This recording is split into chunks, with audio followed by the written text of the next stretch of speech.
ఈరోజు న్యూస్ ఏంటి అంటే మనం అన్ని చోట్ల దొంగలు పడ్డారు, దోచుకెళ్ళారు. హుజురాబాద్లో దొంగలు పడ్డారు, కాకినాడలో దొంగలు పడ్డారు, బలానా చోట దొంగలు పడ్డారు అని చెప్పి అనుకుంటూ న్యూస్లు చదివేసుకుంటున్నాం. కానీ పోలీసులు ఎంక్వైరీ చేసిన తర్వాత ఈ దొంగలందరూ ఇంటి దొంగలే. కోడళ్ళే అత్తగారులని మామగారులని వేళ్ళు కట్ చేసి ఎక్కడ సంతకాలు పెట్టకుండా, లేకపోతే ఆడపడుచులకి ఏమన్నా ఆస్తి ఇచ్చేస్తామేమో, ఆడపడుచులకి ఏమైనా ఆస్తి రాసేస్తారేమో అని అమెరికా నుంచే ఆడపడుచు వచ్చిందని చెప్పి హుజురాబాద్లో మనం చెప్పుకుందాం. వీరరాఘవరెడ్డి గారు ఎవరో 75 సవర్ల బంగారం 7 లక్షల క్యాష్ పోయిందని నేను ఒక షాట్ కూడా పెట్టాను. తీరా దొంగలు కాదు, కోడలే దగ్గరుండి మామగారులకి అత్తగారులని ఇంట్లో ఉన్న వాళ్ళకి వేళ్ళు కత్తిరించి గాయాలు చేసి వాళ్ళ మీద హత్యా ప్రయత్నం చేసింది.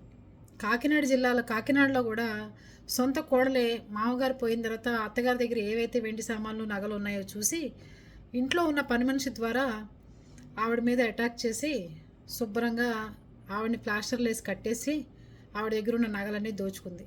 ఇవన్నీ పోలీస్ ఎంక్వైరీలో పడి ఇంటి దొంగలు బయట దొంగలు కాదు, అందరూ ఇంట్లో చేస్తుంది దొంగలు ఇంటి దొంగలే అని చెప్తున్నారు. ఎవరిని నమ్మాలో ఎవరిని నమ్మని రోజుల్లో వచ్చేసినాయి.